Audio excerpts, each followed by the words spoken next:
Good morning. I'm Kim Ureta. I'm here with my good friend, Lisa Ann Gold, a longtime yoga teacher. And we love discussing human evolution and emotions. And particularly today, we'd like to discuss willingness in the 12-step process. So where did I go? Can you see me? I can see your picture. There you are. Okay, there we are. Hi. Hi. So step Willingness. one, yeah. Step one is our lives have become unmanageable. And let's see. I had it in my head, now it's gone. I know it's never on the top of your head where you want it. We admitted we were powerless and our lives had become unmanageable. So what willingness means is kind of like your life needs to have been so full of pain that we can change that ego, that FOMO, that fear of missing out from it's too painful to stay where I'm at and I need to change. And a lot of people get stuck in, I'm in so much pain, I need to go back to what's comfortable. Mm-hmm. And I've always been able to regulate when I'm realizing I'm in pain, and I do step back. And I also realize that if I'm in emotional pain, I tend to retract back. I'll pull away from a situation because I need quiet to process what I'm doing. And when people are in that much pain, I think that's really scary to like step back into yourself. Yeah, I mean, as a recovering alcoholic and codependent, I was an escapeaholic and I could not go back inside my body. That was much too scary and much too painful.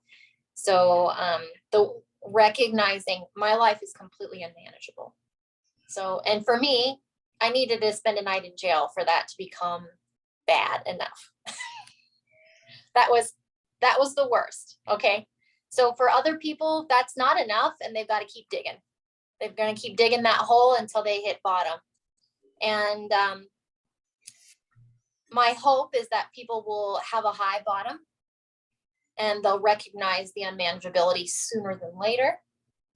So in the 12-step process that I've seen, and I've gone through it several times now, and now I'm guiding others, that first step is so key, and finding that willingness and the ability to surrender. And it's actually quite soothing to finally lay it down and say, I'm really doing a crap job. I give up. I give up. It's very, I give up. So in comes the holistic tools. What are the tools that come with, all right, I'm laying this at your feet. Now where do we start? That's kind of where most people are at. That's the second thing that comes to mind. Where do I start? Was there a physical experience that you had where there was like nausea or headaches, or was there somewhere in that like it's that's a razor's edge there of like I give up? What happened right before I give up? Of like physical experience or just mental anguish? Mental anguish. I mean, there's a whole litany of the physical experience, but Mhm. I was managing that with like keep drinking. Exactly. Exactly. But that's what I So mean is sometimes there's the sensations of nausea or the sensations of not wanting to eat a meal with friends, or just wanting sugar, or what's one of the other ones that I know is the go-to carbohydrates like potatoes, something where I have to have this so that I can calm down along with the drink, right? What if you're hiding things from yourself, that means you're hiding them from others. And so I think when the stomach says something, that's a gut reaction, and I tend to follow that. Is if my stomach tells me something, I'm like, okay, I hear ya, but I know that in addiction, it's really hard to hear that little voice of gut reaction. Yeah, I that's why we know that all addictions are rooted in trauma. So you're pushing the override button all the time. So Hmm. the ability to listen to your intuition, I think it comes with that surrender. Exactly. I've Um, let go. I'm just asking that just for me because I'm pretty good at like, I give up. That's a natural go-to for me is I give up. What do I need to do next? And yeah, so for somebody that's in addiction, um, I think there is this inclination to just keep piling things on, or piling the alcohol on, or piling the drugs on, or piling other things on because there's never enough time in the day. yeah, and wanting, um, they just want to feel better right now. Can I feel better right now? I just Um, had to ask that. That's just my personal inquiry as somebody that is also trying to understand addiction because I have my own, but the addictions of substances, that's a tough one because I gave up certain substances, drugs and things like that at a pretty early age, but I still use coffee. I still use other little tools, that um, make me feel like I'm in control of the situation, right? Coffee gives me that, or yeah, tea. I mean, we use the food to anchor and be grounded and feel Mhm. warm and cozy, and we use the coffee to get the little lift. It's our uppers and downers, cookies and coffee. Are there So essential oils at that point of like let go that might be good, or is this actually a time to pull in essential oils? yeah, I mean, if you're feeling in your stomach, like you're saying, the nausea, the need to anchor with food, with carbs, I would go with peppermint. I would go with, there's a blend doTERRA makes called Digestin, and we're gonna rub over the stomach clockwise, you know. And there's the conversation of, do I am I eating for emotional reasons right now, and are you okay with it? So, because sometimes you want a cookie, but if like, okay, am I eating my third cookie? Exactly. So I'm not against the cookie. I just want people to know, all right, I've satisfied the flavor. Now let's breathe and anchor back into your body. Do I want the third cup of coffee because I'm avoiding sitting down and dealing with what I need to deal with? Hmm. So when we have that step one, like we're chatting about, and you're like, okay, I'm gonna make the change. I picked some oils that I think would be really supportive for starting your journaling, for that step one. And it's lemongrass and wild orange. So lemongrass is used for spiritual connection, and it's a powerful cleanser for change. I picked it up. This is one of my companion books that I like to use for working the steps.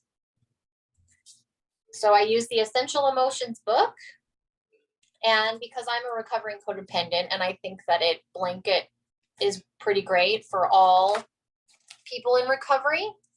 It's the 12 Steps and 12 Traditions workbook for Codependents Anonymous. You could choose an AA or NA.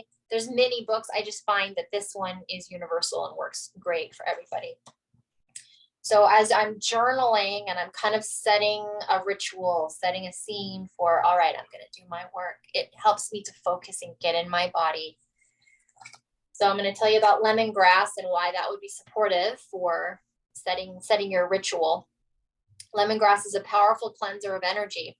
It dispels feeling of despondency, despair, and lethargy.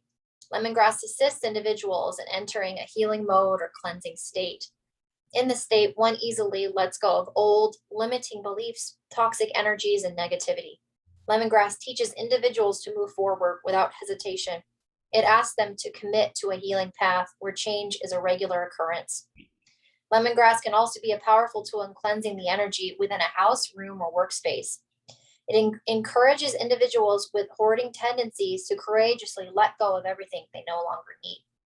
Perfect. So, addiction is kind of like a hoarding tendency, isn't it? totally. You're holding Totally. on. You're holding on. Like, well, I know you don't, do you watch Stranger Things? Have you watched the I recent? haven't watched that, but I understand the whole thing of I have to have this um, because it completes me. I don't feel complete without it. Well, in the show, it's a girl that she's got all this power within her. And there's all these, tests and struggles that, are taking these layers that allow her to access more of her power. It's just like all of us, we're on this journey, and you watch her become more powerful. And I really believe that, these limiting beliefs and things that have been layered on us, it's just going through this process of realizing, like, I am who I'm supposed to be. I'm here for a reason. I don't need this trauma and supposed comforts of addiction to hold me back anymore, so that I can be the powerful being I am supposed to be here on this earth. Mm-hmm. So I use the essential oils as my way to anchor, and I'm getting rid of the crap that's holding me back. I'm gonna cut the wagon from this caboose, So I'm taking a drop of lemongrass in my hands. I'm gonna rub it together. I like using that method. I think you've taught it to me for grounding in your body when we rub our hands together. I'm drawing energy. I'm helping to bring my escapaholism and coming back into my body so that I can get ready to be here and be present. Now I'm going to put my hands over my nose and my mouth, close my eyes, and take a deep breath.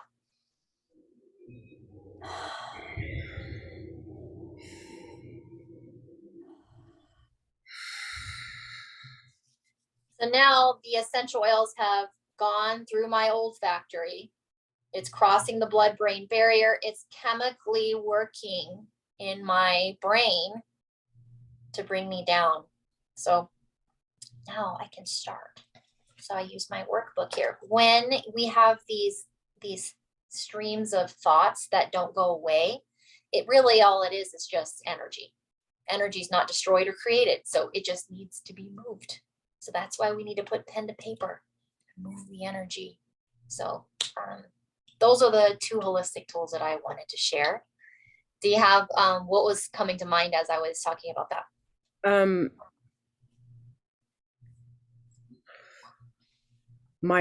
I'm drawing this very slight blank because I actually went through the whole experience, even though I didn't have lemongrass in my hands. I went through the whole experience of you breathing it in and then having the experience of you, oh, my brain is changing. And I went right with that. Oh, good. See, it worked.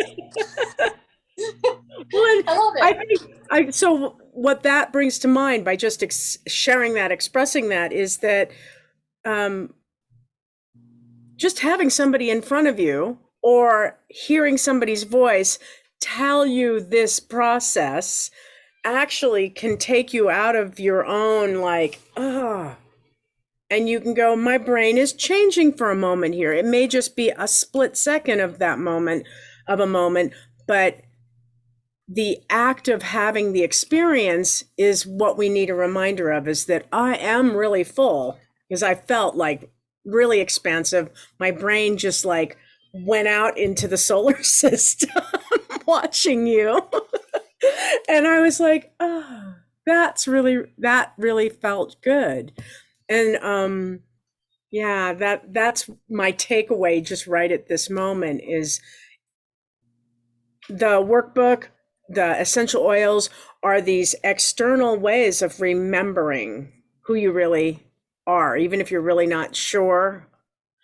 It's just a very positive way of like acknowledging I can do this and I can do it with help. I know somebody told me that you're never supposed to use the phrase in 12 step, um, I've got this. Like it's just you that has this. It is that act of interacting, reaching out, because that helps build that trust in your own self that your intuitions are clear when you hear somebody else's that like make you feel a little fuller.